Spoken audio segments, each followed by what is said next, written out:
નમસ્તે audience, very warm welcome to you all. આજે આપણે જોવા જઈ રહ્યા છીએ ધોરણ 6 સામાજિક વિજ્ઞાન ચેપ્ટર નંબર 11. ચેપ્ટર નંબર 1 થી 10 કમ્પ્લીટ થઈ ચૂક્યા છે. સોરી, ઓકે, ચેપ્ટર નંબર 1 થી 10 કમ્પ્લીટ થઈ ચૂક્યા છે અને એની આપણે એક પ્લેલિસ્ટમાં પણ મેં એડ ઓન કરેલા છે. તો જે લોકો ન્યૂ સ્ટુડન્ટ્સ છે અથવા જે લોકો ન્યૂ આસ્પિરન્ટ્સ છે એ લોકોને એક રિક્વેસ્ટ છે કે ચેનલની વિઝિટ કરજો અને ખાસ કરીને પ્લેલિસ્ટ ઓપન કરજો, એટલે તમને 1 થી લઈને 10 ચેપ્ટર્સ જે છે ધોરણ 6 સામાજિક વિજ્ઞાનના એ તમને ઇઝીલી મળી રહે. તે ઉપરાંત સાથે સાથે મારે તમને એ પણ એક રિક્વેસ્ટ કરવી છે કે જે લોકો ચેનલને સબસ્ક્રાઇબ નથી કરતા એ લોકોને એક રિક્વેસ્ટ છે કે ભાઈ ચેનલને સબસ્ક્રાઇબ કરો. તે ઉપરાંત લેક્ચર જો તમને પસંદ આવે છે તો લેક્ચરને લાઇક કરો અને ખાસ કરીને લેક્ચરને શેર કરવાનું રાખો, જેથી કરીને વધારેમાં વધારે લોકો સુધી જે છે એ મારા લેક્ચર્સ પહોંચી શકે અને તે લોકો પણ ઇઝીલી લેક્ચરને જે છે અટેન્ડ કરી શકે. અને ખાસ કરીને જે લોકો કોમેન્ટ નથી કરતા, તમને કોઈ પણ રીતે પ્રોબ્લેમ હોય, રાઈટ, સપોઝ કે પ્રેઝન્ટેશનથી પ્રોબ્લેમ હોઈ શકે છે, તે ઉપરાંત સ્પીચથી પ્રોબ્લેમ હોઈ શકે છે, તે ઉપરાંત પણ અન્ય કોઈ પણ રીતે પ્રોબ્લેમ હોઈ શકે છે, કન્ટેન્ટ રિલેટેડ પ્રોબ્લેમ હોઈ શકે છે. તો કોઈ પણ પ્રોબ્લેમ હોય તો તમે કમેન્ટમાં મને જણાવી શકો છો, જેથી કરીને હું નેક્સ્ટ લેક્ચરથી પરફોર્મન્સ જે છે એ બેટર કરી શકું. અને ખાસ કરીને લેક્ચર તમને પૂરી રીતે સારો લાગે છે, 100% તમને સારો લાગે છે, ડન લાગે છે, તો તમે એ રીતે પણ કમેન્ટ કરી શકો છો કે જેથી કરીને મને ખ્યાલ આપે કે એઝ ઇટ ઇઝ આપણે રાખવાનું છે. ઓકે, તો શરૂ કરવા જઈ રહ્યા છે ચેપ્ટર નંબર 11 કે જેની થીમ છે ભૂમિ સ્વરૂપો. થીમને સૌથી પહેલાં આપણે સમજીએ કે શું માંગે છે આ ચેપ્ટર.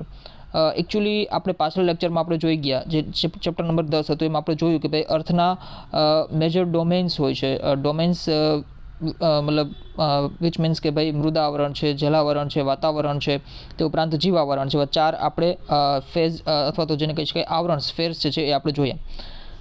આ 4 આવરણોને આપણે સારી રીતે સ્ટડી કર્યું તો આપણને એટલી ખબર પડી કે ભાઈ મૃદાવરણ એટલે શું, તો કે ભાઈ લેન્ડ અથવા તો લેન્ડ ફોર્મ્સ જેને કહી શકીએ કે ભાઈ જમીનના સ્વરૂપો. એમાં તમે જુઓ કે સપોઝ કે પૃથ્વી છે તો પૃથ્વી ઉપરની તમામ જે સપાટી છે, ભૂમિખંડો છે, કન્ટિનેન્ટલ જે ક્રસ્ટ છે, એ બધી વસ્તુ એમાં મૃદાવરણમાં આવી ગઈ. તે ઉપરાંત આપણે જોયું તો બીજું કે ભાઈ જલાવરણ. તો જલાવરણમાં મેં તમને કીધું કે ભાઈ વોટર બોડી અથવા તો અર્થ ઉપર જેટલું પણ વોટરની બોડી છે અથવા જલ છે, પાણી છે, એ તમામ વસ્તુનો સમાવેશ આપણે જલાવરણમાં કરતા હતા. અને ખાસ કરીને આપણે મહાસાગરો વિશે પણ જોયું હતું કે ભાઈ મહાસાગર જે છે એ તમે જુઓ કે 4 પ્રકારના હોય છે, આપણે ડિવાઈડ કરેલા હોય છે. આખી વર્લ્ડના મેપમાં મેં તમને એ બધું સમજાવેલું હતું.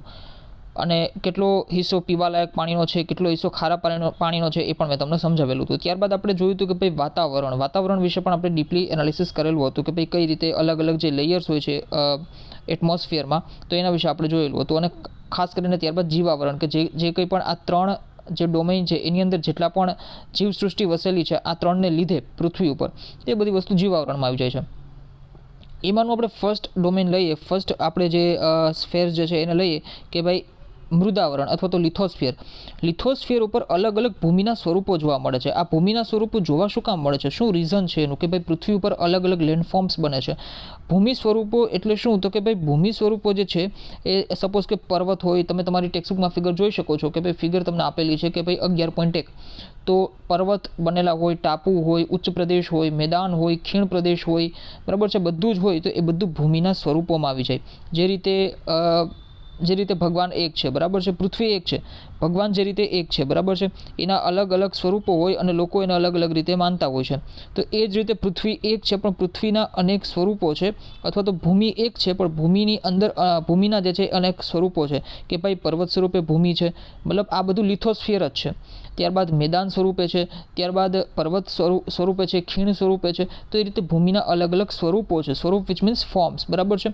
તો એ રીતે આ ચેપ્ટરમાં આપણે ભૂમિના અલગ અલગ સ્વરૂપો જે છે એના વિશે આપણે સ્ટડી કરવાની, એનાલિસિસ કરવાનું છે. હવે અહીંયા આપણે પૃથ્વીના મેજર અથવા તો જેને કહી શકીએ કે મુખ્ય ભૂમિ સ્વરૂપો છે એને સ્ટડી કરવાના છે. બાકી અનેક ભૂમિ સ્વરૂપો જે છે પૃથ્વી પર અવેલેબલ છે. બટ મેજર એટલે કહીએ તો કે ભાઈ સપોઝ કે પર્વત છે, જે પર્વત છે, ઉચ્ચ પ્રદેશ છે અને મેદાન, એ કેમ કે 6th સ્ટાન્ડર્ડની જે છે એ તમે ટેક્સ્ટબુકને ફોલો કરો છો. તો મુખ્યત્વે આપણે અહીંયા 3 ભૂમિ સ્વરૂપો જે છે કે ભાઈ પર્વત, મેદાન અને ઉચ્ચ પ્રદેશ, એને આપણે સ્ટડી એનાલિસિસ કરવાના છે. અને ત્યારબાદ અલગ અલગ ચેપ્ટરની વાત કરું છું. ત્યારબાદ આપણે અલગ અલગ જે છે એક કોન્સેપ્ટ સમજવાના છે કે ભાઈ ભૂશેર કોને કહેવાય, તે ઉપરાંત ટાપુ કોને કહેવાય, તે ઉપરાંત પણ જેમ કે ખાડી કોને કહેવાય. તો એ બધી વસ્તુની લાસ્ટમાં તમને, ચેપ્ટરના લાસ્ટમાં તમને ડેફિનેશન અથવા તો કોન્સેપ્ટ સ્વરૂપે આપેલું છે, એ આપણે સમજવાનું છે. સૌથી પહેલાં તો હવે આપણે ચેપ્ટરની વાત કરીએ છીએ, બરાબર છે. સૌથી પહેલાં ભૂમિ સ્વરૂપો જે છે બરાબર છે, ભૂમિ સ્વરૂપો, તો એ બનવા પાછળના કારણ શું છે આપણને પ્રશ્ન થાય.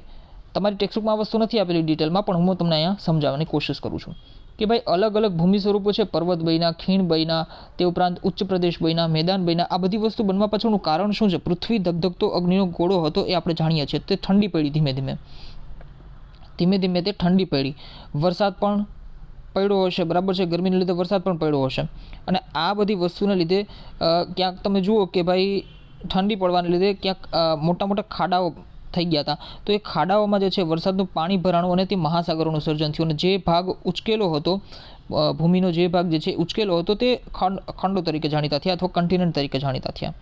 તો હવે અહીંયા જે સમજવાની વસ્તુ છે, ખૂબ ઇન્ટરેસ્ટિંગ વસ્તુ એ છે કે ભાઈ ભૂમિ સ્વરૂપ બનવા માટેના કારણોમાં બે પ્રક્રિયા મુખ્યત્વે જે છે એ મહત્ત્વની સાબિત થતી હોય છે. તો ભાઈ એક તો છે ભાઈ આંતરિક પ્રક્રિયા અને એક છે બાહ્ય પ્રક્રિયા, internal process and external process. આ સપોઝ પૃથ્વી અર્થ છે, ઓકે, પૃથ્વી છે. પૃથ્વીની અંદર જે પ્રોસેસ થાય છે એને કહેવાય આંતરિક પ્રક્રિયા, અને પૃથ્વીની બહાર જે પ્રોસેસ થાય છે અને ભૂમિ સ્વરૂપનું સર્જન થાય છે એને કહેવાય બાહ્ય પ્રક્રિયા, એટલે કે બારે સર્જન થાય છે.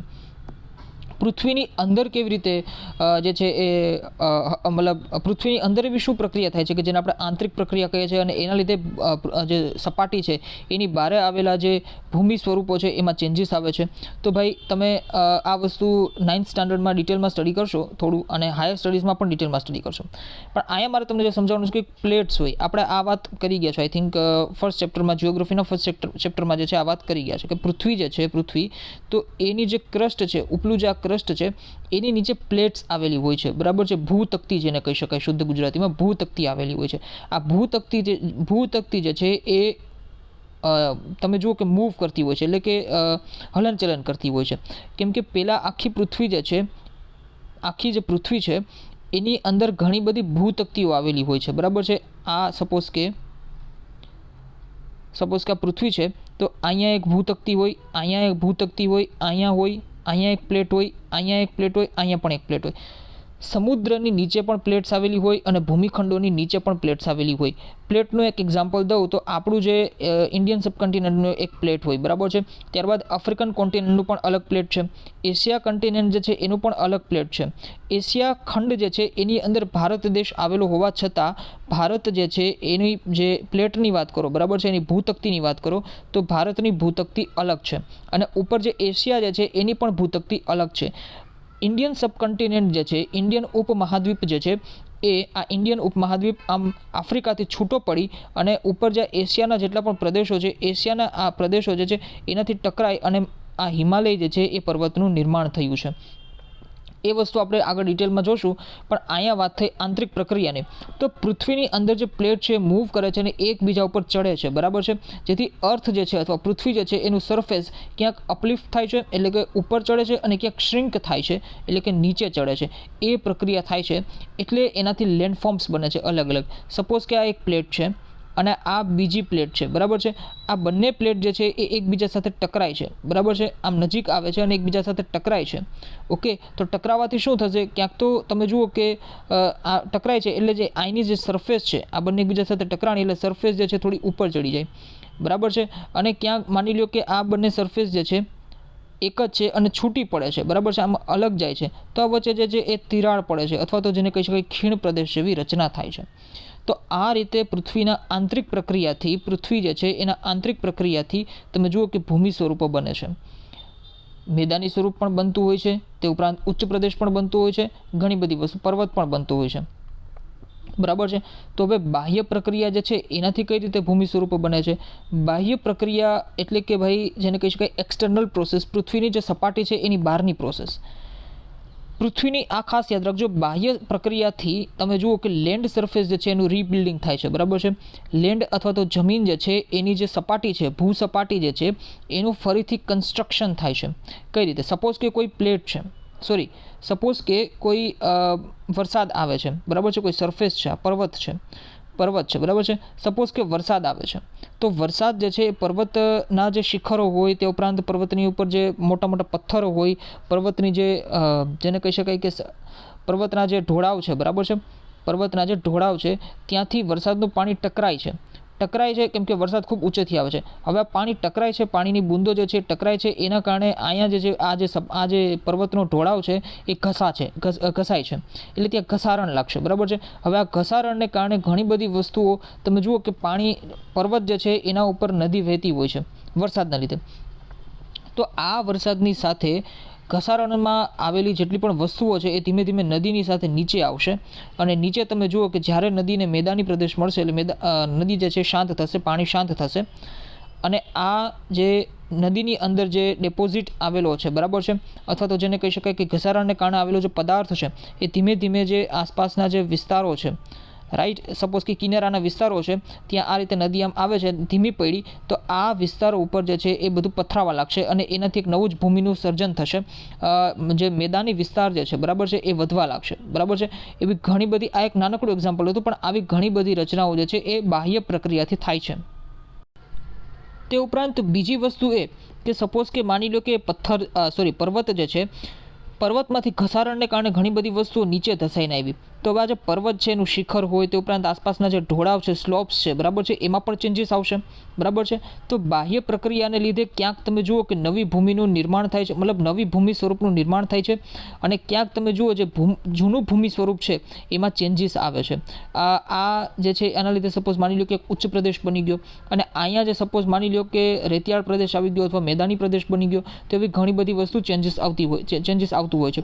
તે ઉપરાંત પવનને લીધે પણ ચેન્જીસ આવતા હોય છે. પવન જે છે એ પણ બાહ્ય પ્રક્રિયા છે. પૃથ્વીની અંદર પવન ના હોય, પૃથ્વીની જે સપાટી છે એની બહાર પવન વહે છે, અને આ પવન જે છે એના લીધે ઘણા બધા લેન્ડફોર્મ જે છે એમાં ચેન્જીસ આવતા હોય છે. તમે જુઓ વાવાઝોડું જ્યારે આવે છે, બરાબર છે, વાવાઝોડાને લીધે ઘણા બધા જે મોટા મોટા પથ્થરો હોય, તે ઉપરાંત મોટા પર્વતો હોય, તો એમાંથી પણ ઘણી બધી વસ્તુ ધસાઈને આગળ વધે છે, અને એ આગળ વધવાને લીધે એ જે ભૂમિ સ્વરૂપ હતું એમાં તો ચેન્જીસ આવ્યો છે. તે ઉપરાંત અહીંયા જે વસ્તુ ત્યાં મુકાય છે, સપોઝ મોટો પથ્થર અહીં મુકાણો, તો આ જે ભૂમિ સ્વરૂપ છે એમાં પણ ચેન્જીસ આવે છે. તો એ રીતે એક સાથે બે ભૂમિ સ્વરૂપ જે છે એમાં ચેન્જીસ આવે છે.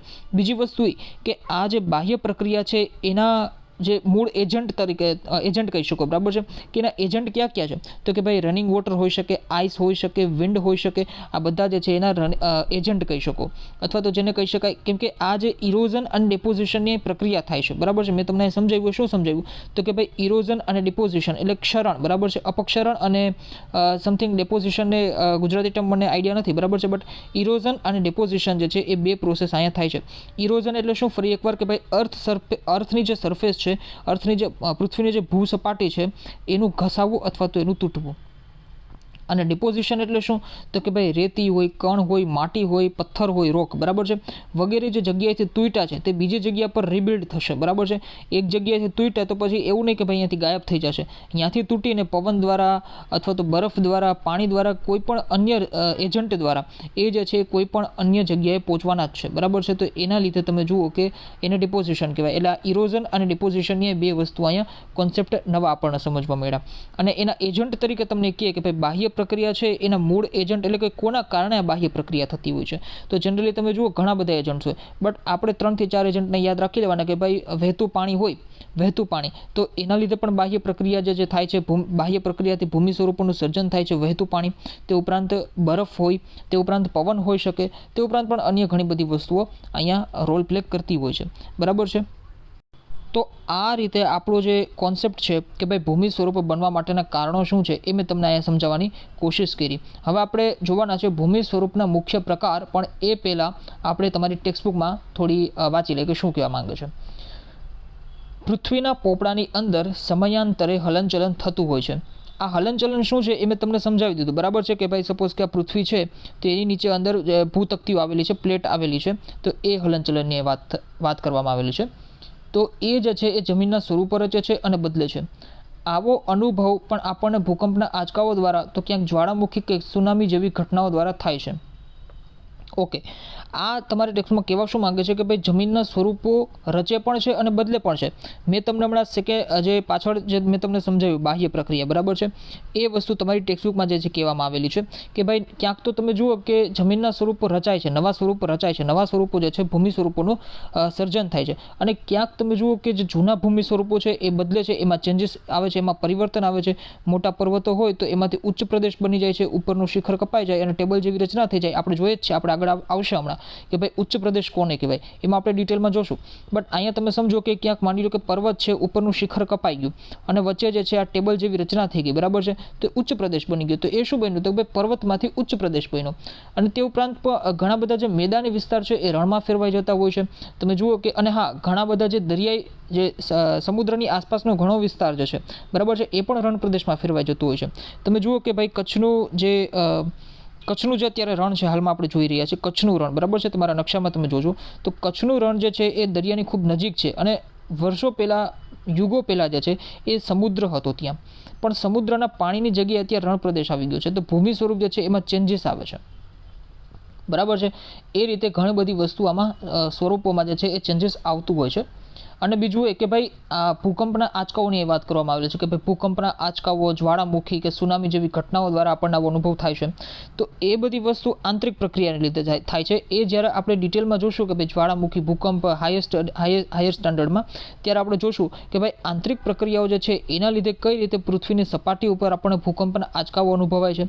તે ઉપરાંત જ્વાળામુખી કેમ થાય છે, આમાં તમારે જે ભૂમિ સ્વરૂપો, આ ચેપ્ટરમાં ભૂમિ સ્વરૂપો જે છે એમાં આપણે પર્વતો વિશે જોશું, પર્વતોના પ્રકાર વિશે જોશું. પર્વતોનો એક પ્રકાર છે જ્વાળામુખી પર્વત, એ તમારી ટેક્સ્ટબુકમાં પણ આપેલો છે, તમે જોઈ શકો છો. આ જ્વાળામુખી પર્વતમાં હું તમને સમજાવીશ કે આંતરિક પ્રક્રિયા જે છે એના લીધે જ્વાળામુખી કેવી રીતે બહાર નીકળે છે અને એના લીધે જ્વાળામુખી પર્વતોનું સર્જન કેવી રીતે થાય છે. અહીંયા મુખ્યત્વે આપણે જ્વાળામુખી વિશે વાત નથી કરવાની, પણ જ્વાળામુખી પર્વતનું સર્જન કેવી રીતે થાય છે એના વિશે વાત કરવાની છે. અને જ્વાળામુખીની જો આપણે વાત કરીએ, સુનામી હોય, જ્વાળામુખી હોય કે ભૂકંપ હોય, તો એ બધી વસ્તુ આપણે હાયર સ્ટાન્ડર્ડમાં ડિઝાસ્ટર મેનેજમેન્ટવાળા ચેપ્ટરમાં આવવાની જ છે. ઓકે, એટલે અત્યારે જેટલું સમજાવવામાં આવે છે એટલું જ તમારે મગજમાં રાખવાનું છે. તો આપણે આગળ વાંચીએ કે ભાઈ આ હલનચલનથી ક્યાંક પર્વત, ઉચ્ચ પ્રદેશ અને ફાટખેડની રચના થાય છે. આ તમામ જે ભૂમિ સ્વરૂપો છે, પર્વત કોને કહેવાય, તે ઉપરાંત ઉચ્ચ પ્રદેશ જે છે કોને કહેવાય, તે ઉપરાંત ફાટખેડ કોને કહેવાય, આ બધી જ વસ્તુ આ ચેપ્ટરમાં જે છે તમને આપેલી જ છે. એટલે તમને આગળ આવશે કે ભાઈ કેવી જે છે આપણને આમ જોવામાં તો આપણને ખબર હોય કે ભાઈ સપોઝ કે આપણે ગિરનાર પર્વત જોયો હોય, હિમાલય પર્વત જોયો હોય, એ બધાનું નામ પણ આપણે સાંભળેલું હોય, પણ એકચ્યુઅલમાં તમારી એક્ઝામમાં કઈ રીતે ક્વેશ્ચન આવી શકે, અને પર્વત જે છે એની લાક્ષણિકતા શું હોય કે ભાઈ એ પર્વત જ છે, અથવા તો પર્વત છે ને ઉચ્ચ પ્રદેશ કેમ નથી કહેવાતો, અને પર્વત ઉપર પણ, ઉચ્ચ પ્રદેશ ઉપર પણ મેદાની વિસ્તાર હોય છે, તો એની અલગથી શું લાક્ષણિકતા હોય. એક એક્ઝામ્પલ તમને દઉં કે ભાઈ તિબેટ જે છે, તિબેટનો ઉચ્ચ પ્રદેશ, તો તિબેટનો ઉચ્ચ પ્રદેશ પણ છે, અને તિબેટ જે છે ત્યાં મેદાન પણ છે, મેદાની વિસ્તાર પણ છે. તો એ બધી વસ્તુ, અને તિબેટનો ઉચ્ચ પ્રદેશ તમે જુઓ કે હિમાલયની પણ ઉપર આવેલો છે, એટલે આપણને એમ થાય કે પર્વત છે, પણ પર્વત નથી. અલગ અલગ બધી વસ્તુની કન્ડિશન હોય અથવા લાક્ષણિકતા હોય, કેરેક્ટરિસ્ટિક્સ હોય, એને આપણે સમજવાનું છે. તો વાત કરીએ, તે ઉપરાંત નદી, હિમનદી, પવન, સમુદ્રના મોજા જેવા કુદરતી બળોના લીધે ધોવાણ અને નિક્ષેપણ ક્રિયા દ્વારા કાંપના મેદાનો, ખીણો અને કોતરોની રચના થાય છે. ઓકે, અહીંયા જે વાત કરવામાં આવેલી છે, મેં તમને જે સમજાવેલું કે ભાઈ ઇરોઝન અને ડિપોઝિશન, તો એનો અહીંયા તમને ટર્મ્સ જે છે આપેલી છે કે ભાઈ ઇરોઝન એટલે કે ધોવાણ, બરાબર છે, ધોવાણ કે જેને આપણે મેં તમને ઇરોઝન દ્વારા સમજાવ્યું, આપણે ગુજરાતીમાં સમજ્યું ધોવાણ, અને નિક્ષેપણ, બરાબર છે, નિક્ષેપણ. ધોવાણ એટલે શું? તો કે ભાઈ કોઈ પણ, સપોઝ કે મેં તમને સમજાવેલું છે આ બધી વસ્તુ, કે સપોઝ કે કોઈ પણ નદી હોય, જમીન હોય, પર્વત હોય, ત્યાંથી કોઈ પણ વસ્તુનું ધોવાણ થતું હોય, ક્ષરણ થતું હોય, અને એ વસ્તુ ક્યાંક ને ક્યાંક તો નિક્ષેપણ થવાની જ છે એ વસ્તુની. તો માની લો કે એ વસ્તુ ક્યાંક નિક્ષેપણ થઈ, તો એ જે ભૂમિ સ્વરૂપો રચાણા એ નિક્ષેપણને લીધે ભૂમિ સ્વરૂપો રચાણા, અને જે વસ્તુનું ધોવાણ થયું, જે વસ્તુ જે છે, જે ભૂમિ સ્વરૂપમાં ચેન્જીસ આવ્યો, એ ધોવાણને લીધે એ ભૂમિ સ્વરૂપમાં ચેન્જીસ આવ્યો, એ વસ્તુ અહીં કહેવામાં આવેલી છે. અને આ બે પ્રક્રિયાને લીધે ક્યાંક તમે જુઓ કે કાંપના મેદાનો બન્યા છે, ક્યાંક તમે જુઓ કે ખીણ બનેલી છે, ક્યાંક કોતરોની પણ રચના થઈ છે. કાંપના મેદાનોની તમને વાત કરું તો એક આના ઉપરથી મને યાદ આવે છે કે ભાઈ હિમાલય, જે આપણે હિમાલય સ્ટડી કરશું, બરાબર છે, હિમાલયને આપણે ભણશું, તો હિમાલય તમે જુઓ કે હિમાલયની જે આખી રેન્જ જાય છે, શૃંખલા જાય છે, એના લીધે એની જે નદીઓ છે, બરાબર છે, હિમાલયમાંથી જે નીકળતી નદીઓ છે એના લીધે ઉત્તર પ્રદેશ અને બિહારના, તે ઉપરાંત મધ્ય ભારતના જે મેદાનોની રચના થઈ છે એનું કારણ એ છે કે હિમાલય જે છે એમાંથી વહેતી જે નદીઓ છે એ નદીઓને લાવેલા કાંપને લીધે ઉત્તર ભારતના અને ખાસ કરીને યુપી સાઈડના જે મેદાનોની રચના થઈ છે એ એના લીધે થઈ છે. એટલે એ બધા મેદાનો જે છે કેના લીધે રચાણા છે? તો એ બધા મેદાનો જે છે એ નિક્ષેપણ દ્વારા રચાયેલા મેદાનો છે એમ આપણે કહી શકીએ. તે ઉપરાંત અહીંયા આપણને ભૂમિ સ્વરૂપ કોને કહેવામાં આવે છે એની ડેફિનેશન પણ તમારી ટેક્સ્ટબુકમાં આપેલી છે કે ભાઈ પૃથ્વી સપાટીનો અમુક ભાગ ચોક્કસ ઊંચાઈ, બરાબર છે. આ ડેફિનેશન ખૂબ યાદ રાખવાની છે અને સમજવાની છે કે પૃથ્વી સપાટીનો પૃથ્વી સપાટી છે એનો અમુક ચોક્કસ ભાગ ઊંચાઈ અથવા તો ઢોળાવ, બરાબર છે, ઢોળાવ અથવા તો અને આકાર પ્રાપ્ત કરે ત્યારે તેને ભૂમિ સ્વરૂપ કહેવામાં આવે છે, બરાબર છે. એટલે પૃથ્વી સપાટી જે છે એનો અમુક ભાગ જે છે એ ઊંચો હોય અથવા અમુક ભાગ ઊંચાઈ પર જઈને પાછો આમ સીધો હોય અથવા અમુક ભાગ ઢોળાવવાળો હોય, તે તમામ વસ્તુથી જે આખું પૃથ્વીનું જે આપણે જોઈએ છીએ, બરાબર છે, તો એને કહેવાય ભૂમિ સ્વરૂપો. હવે અહીંયા આપણને વાત કરવામાં આવેલી છે કે ભાઈ ભૂમિ સ્વરૂપો જે છે એના મુખ્ય પ્રકાર શું છે, બરાબર છે, કે ભાઈ કયા કયા પ્રકારના મેં તમને કીધું એમ કે ભાઈ અનેક પ્રકારના ભૂમિ સ્વરૂપો પૃથ્વી પર જોવા મળે છે, પણ મેજોરિટી અહીંયા આપણે વાત કરવાની છે એ કરવાની છે કે ભાઈ પર્વત, ઉચ્ચ પ્રદેશ અને મેદાન, બરાબર છે. અને આ જે પર્વત હોય અથવા ઉચ્ચ પ્રદેશ હોય, બરાબર છે, અથવા તો મેદાન હોય, એની ઊંચાઈને આધારે અહીંયા ઊંચાઈને પ્રમાણે જે છે આ નામથી આપણે ઓળખીએ છીએ, બરાબર છે. પ્રદેશ, કોઈ પણ પ્રદેશોની ઊંચાઈ કેટલી છે એના પ્રમાણે એના જમીન ભાગોને જે છે પર્વત, ઉચ્ચ પ્રદેશ અને મેદાન વગેરે નામોથી આપણે ઓળખીએ છીએ. તે ઉપરાંત અહીંયા હવે આપણે વાત કરીએ પર્વતની. સૌથી પહેલું જે તમને દીધેલું છે પર્વત, બરાબર છે, તમારી ટેક્સ્ટબુકમાં પણ તમે જોઈ શકો છો. તો પર્વતની આપણે વાત કરીએ તો સૌથી પહેલાં તો પર્વત વિશે હું તમને કહું તો નેચરલ એલિવેટર હોય છે, નેચરલ એલિવેશન હોય છે, બરાબર છે, કે ભાઈ કોઈ પણ એક પૃથ્વીની જે સરફેસ છે, બરાબર છે, એનું પ્રાકૃતિક જેને કહી શકો કે એલિવેશન, બરાબર છે. ઓકે, આ જે ફિગર તમને ડ્રો કરું છું, બરાબર છે, તો આ જે થયું એનું પ્રાકૃતિક રીતે છે, આ કોઈ માણસ સર્જિત નથી, માનવ સર્જિત નથી, માણસે નથી બનાવેલું. તો આ જે પર્વતની રચના થઈ એ પ્રાકૃતિક રીતે તમે જુઓ કે ઢોળાવ ઊભો થયો છે. અને આ ઢોળાવ કેવી રીતે ઊભો થાય? તો કે ભાઈ પૃથ્વીની જે સપાટી છે, પૃથ્વીની સપાટી નીચેનો જે વિસ્તાર છે, એટલે કે પૃથ્વીનો પેટાળની વાત છે, તો ત્યાં પ્લેટ જે છે ચાલતી હોય છે. મેં તમને ઉપર હમણાં કીધું છે એ રીતે. અને આ પ્લેટના ચાલવાને લીધે ક્યાંક તો તમે જુઓ કે પ્લેટ જે છે એ બંને પ્લેટ એકબીજા સાથે ટકરાય છે અને આવી રીતે પર્વતોનું નિર્માણ થતું હોય છે.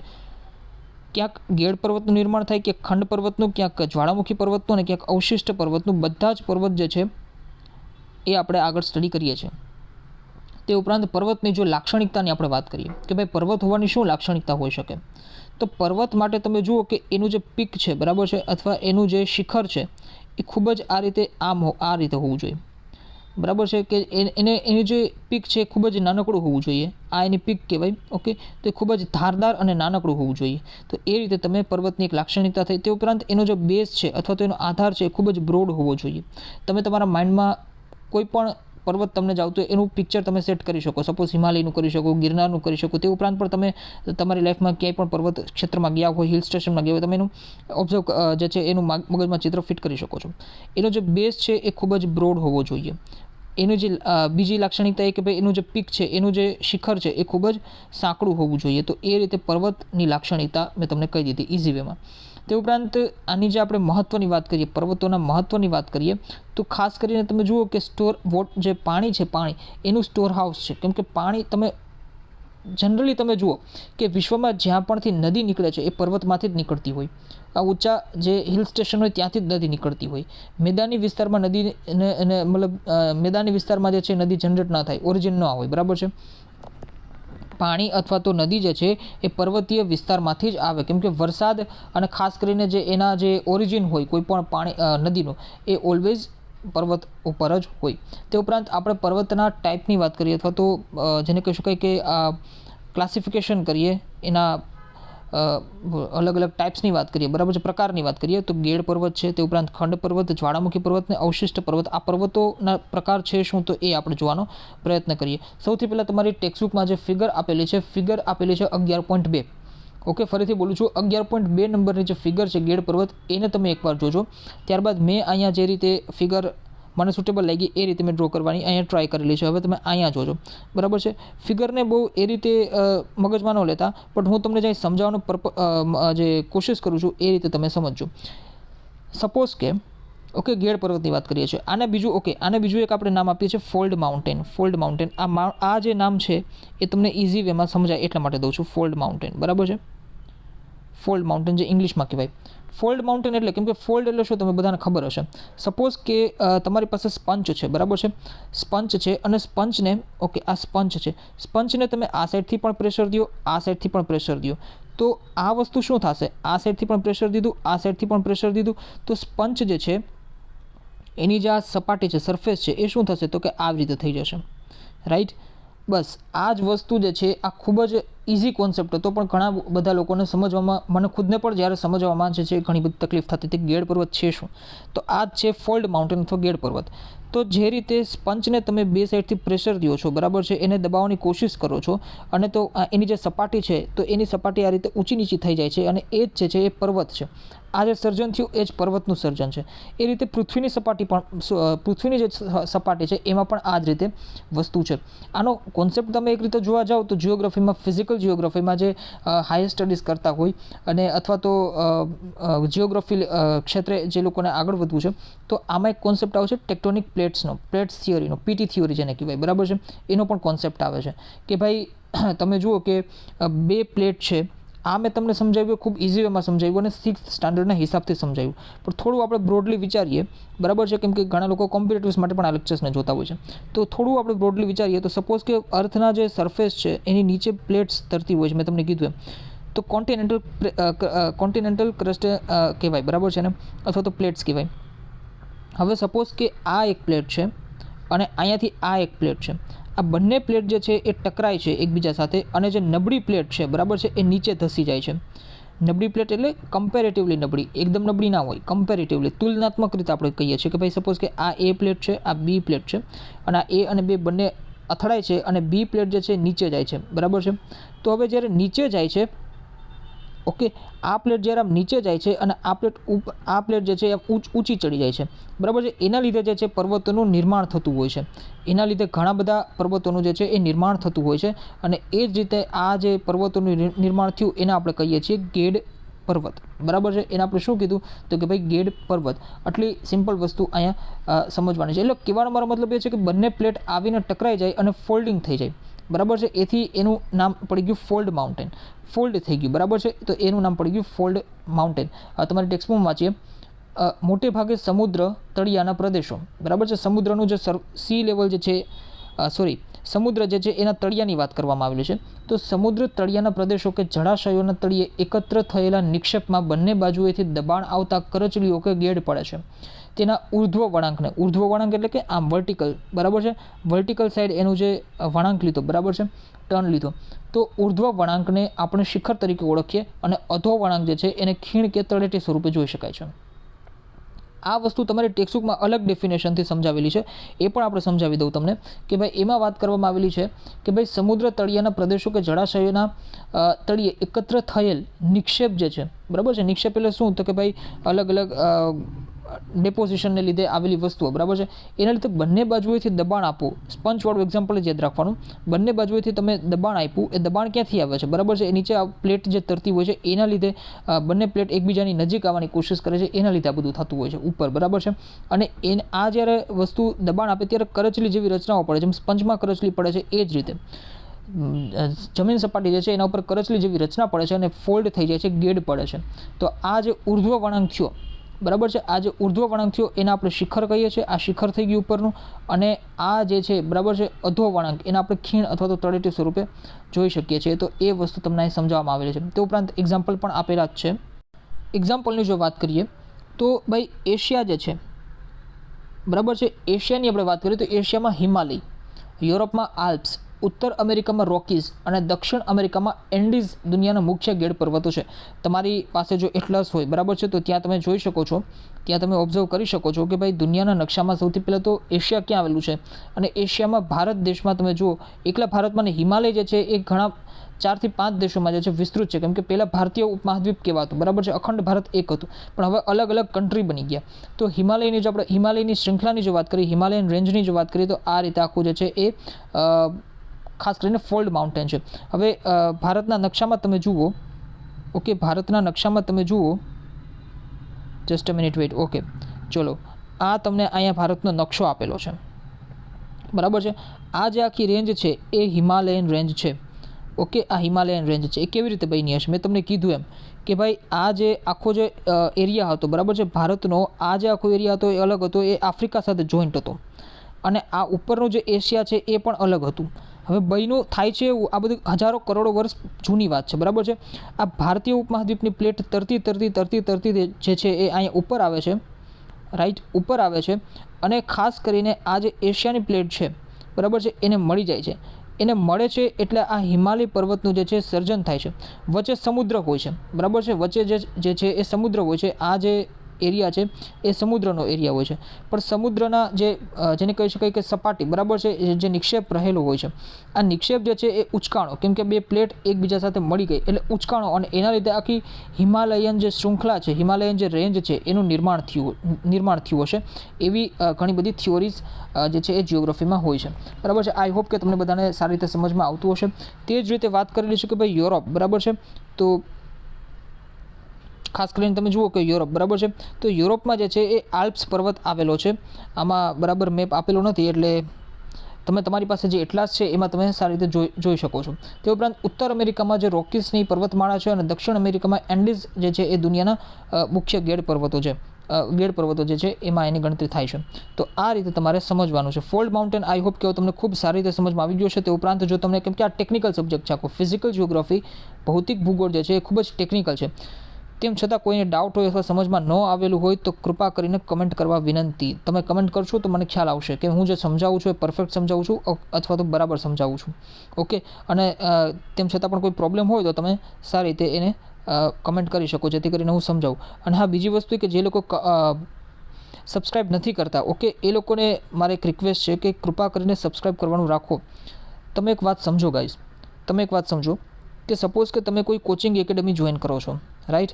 तमे तमारा गामडेथी अथवा शहेरथी क्यांय पणथी तमे गांधीनगर, अमदावाद अथवा मोटा सिटीज़मां तमे जाओ छो, कोचिंग एकेडमी जॉइन करो छो।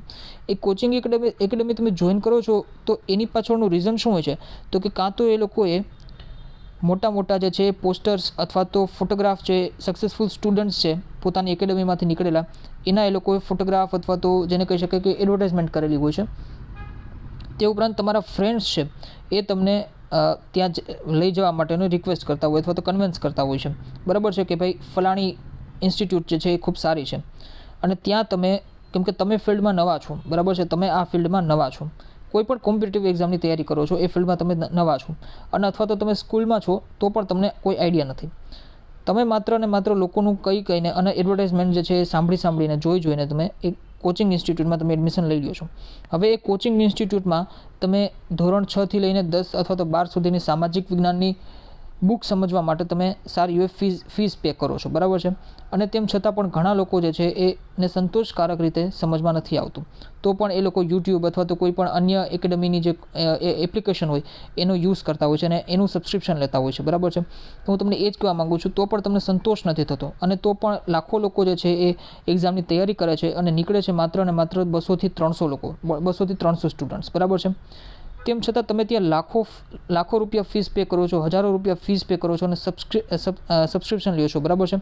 तो हूँ तमने एम कहूँ छूँ कि मारी चेनल जे छे ए अथवा यूट्यूब में जे छे ए फ्री में बधुं अवेलेबल हूँ कराववानी कोशिश करूँ छूँ। तो कृपा करीने जे लोको सब्सक्राइब नहीं करता ए लोकोने एक रिक्वेस्ट है कि तमे त्यां हजारों रुपया फीस पे करीने पण सब्सक्रिप्शन ल्यो छो बराबर है। तो हूँ तमने एम कहूँ छूँ कि फ्री में सब्सक्राइबनुं बटन दबाववामां तमने शुं प्रॉब्लम छे, राइट, कि जेथी करीने मने मोटिवेशन मळशे अने वधारेमां वधारे कंटेंट लाववानी हूँ सारी एवी कोशिश करीश। एटले जे लोको सब्सक्राइब नहीं करता ए लोकोने एक रिक्वेस्ट है कि स्कीप करता करता लेक्चर न जोवो अने बीजी वस्तु के सब्सक्राइब करवानुं राखो, ઓકે, જેથી કરીને મને મોટિવેશન મળે. આ તો તમારે ફ્રીમાં જ સબસ્ક્રાઇબ જે બટન તમને આપેલું છે ફ્રીમાં જ તમારે એક વખત ક્લિક કરવાનું છે અને બાજુમાં બેલ આઇકન આપેલું છે પ્રેસ કરવાનું છે. આનાથી થશે શું, તમારો પણ ફાયદો થશે અને બીજો તમારો ફાયદો એ રીતે થશે કે મને મોટિવેશન મળશે કે ભાઈ વધુને વધુ લોકો સબસ્ક્રાઇબ કરે છે અને મારા લેક્ચરને શેર કરે છે અને સારામાં સારો કન્ટેન્ટ તમને જે છે મળશે. માની લ્યો કે તમને 50% પણ સંતોષ થાય છે તો તમે તો બેનિફિટમાં જ છો, તમને ફ્રીમાં 50% સંતોષ થાય છે. તમે કોચિંગ એકેડમીમાં સપોઝ કે એડમિશન લ્યો છો અને ત્યાં તમે સબસ્ક્રિપ્શન લ્યો છો કોઈ પણ પેબલ એપ્લિકેશનમાં, તો ત્યાં તમને શું થાય છે કે ભાઈ 40% 50% તમને સંતોષ થાય છે તો તમને ક્રેડિટ તમને નથી મળતી, કેમ કે તમે પૈસા દઈને તમે 40થી 50% માત્ર તમને સંતોષ લ્યો છો, તમને સમજમાં આવે છે. પણ અહીંયા તમને ફ્રીમાં પણ હું તમને એમ કહું છું કે ફ્રીમાં તમે સબસ્ક્રિપ્શન લ્યો છો યુટ્યુબમાં અને ખાસ કરીને તમને 50થી 60% પણ જો તમને એવું લાગતું હોય કે નવો કન્ટેન્ટ મળે છે, સારી ઇન્ફોર્મેશન છે અને ટાઈમ વેસ્ટ નથી થતો, તો આઈ થિંક એ બેટર છે કે ભાઈ અહીંયા સબસ્ક્રાઇબ કરી લેવું, બરાબર છે. એટલે હું તમને એક રિક્વેસ્ટ કરું છું કે જે લોકો સબસ્ક્રાઇબ નથી કરતા એ લોકોને એક રિક્વેસ્ટ છે કે ભાઈ સબસ્ક્રાઇબ કરો, જેથી કરીને મને મોટિવેશન મળે અને વધુમાં વધુ સારો કન્ટેન્ટ લાવવાની હું કોશિશ કરું. ઓકે, તો આપણે આગળ વધીએ કે ભાઈ ખંડ પર્વત વિશે. ઓકે, બીજા નંબરનું જે પર્વતનું નામ છે એ છે ખંડ પર્વત. આ બધા નામ તો આ રીતે જ પડતા હોય છે કે ભાઈ ગેડ અથવા તો કરચલી પડી ગઈ એટલે એનું નામ આપી દીધું ફોલ્ડ માઉન્ટેન અથવા તો ખંડ પર્વત. હવે ગેડ પર્વત અથવા તો જેને કહી શકાય કે ફોલ્ડ માઉન્ટેન. હવે બીજી આપણે જે વાત કરવાની છે એ ખંડ પર્વતની વાત કરવાની છે. આનું નામ પણ એના આકારને લીધે અથવા તો એની બનાવટને આધારિત જ છે કે ભાઈ એની ઇંગ્લિશમાં કહેવાય બ્લોક માઉન્ટેન, બરાબર છે. એને શું કહેવાય, બ્લોક માઉન્ટેન. બ્લોક માઉન્ટેન કહેવાય અથવા તો એને કહી શકાય ખંડ પર્વતો. કઈ રીતે? ખંડ નામ ઉપરથી જ કે સપોઝ કે આ બે સપાટી છે, તમારી ટેક્સ્ટબુકમાં ફિગર આપેલી છે 11.3, બરાબર છે. પણ એને જોવા પહેલાં તમે સ્ક્રીન ઉપર જોજો કે સપોઝ કે તમને આ આખું જે છે એક સરફેસ હતું પહેલાં, બરાબર છે. કલ્પના કરજો આ આખી એક સરફેસ હતી.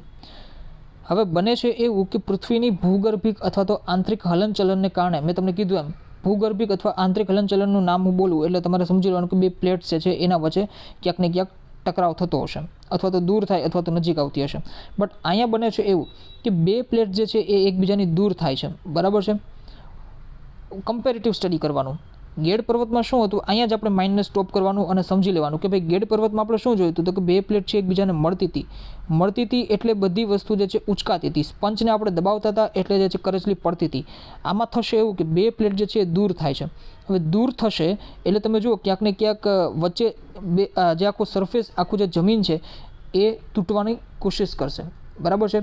એટલે કે બ્રેક પડશે અથવા તો જેને કહી શકાય કે બ્લોક, બરાબર છે. બ્લોક એના જેવી રચના થશે આ બ્લોક, બરાબર છે. તો જ્યારે કોઈ પણ પર્વતમાં બે પ્લેટ જે છે દૂર થાય છે ત્યારે બ્લોક જેવી રચના થાય છે, બરાબર છે. પ્લેટ ડાયવર્જ થવાના કારણથી આ બ્લોક જેવી રચના થાય છે અને વર્ટિકલી ડિસ્પ્લેસમેન્ટ થાય છે, વર્ટિકલી મૂવમેન્ટ થાય છે ઉપર નીચે, બરાબર છે. પ્લેટ્સની ઉપર નીચે જે છે મૂવમેન્ટ થાય છે.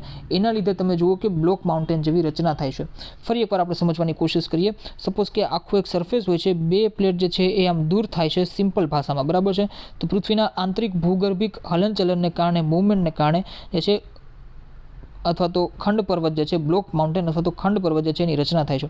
એટલે આ જે ભાગ છે આ ભાગ તૂટીને નીચે ધસી આવે છે અને આ ભાગ જે છે ઊંચાને ઊંચા રહી જાય છે. એટલે કમ્પેરિઝનમાં તમે જોવા જાઓ ને તો એવું લાગે કે ભાઈ કોકે આ ભાગને નીચે કરી દીધો છે અને અથવા તો આ ભાગને ઊંચા કરી દીધા છે. બટ હકીકત એવી છે કે બે પ્લેટ જે છે એ અલગ થઈ એના કારણે આ ભાગની રીતે જે છે નીચે આવી ગયો છે અને આ ભાગ જે છે ઊંચા નથી કરેલા, બટ આ ભાગ જે છે એ એઝ ઇટ ઇઝ એની જગ્યાએ છે અને આનાથી જે રચના રચાય છે એને કહેવાય છે ખંડ પર્વતો. આ પણ પર્વત જ કહેવાય પણ એને કહેવાય કે ખંડ પર્વતો, બરાબર છે. તો આ રીતે બ્લોક માઉન્ટેનની રચના થાય છે. હવે આપણે વાંચીએ તમારી ટેક્સ્ટબુકમાં કે ભાઈ ભૂગર્ભિક બળોને લીધે બે ભૂમિ સ્તરો પર ખેંચાણ બળ લાગે છે.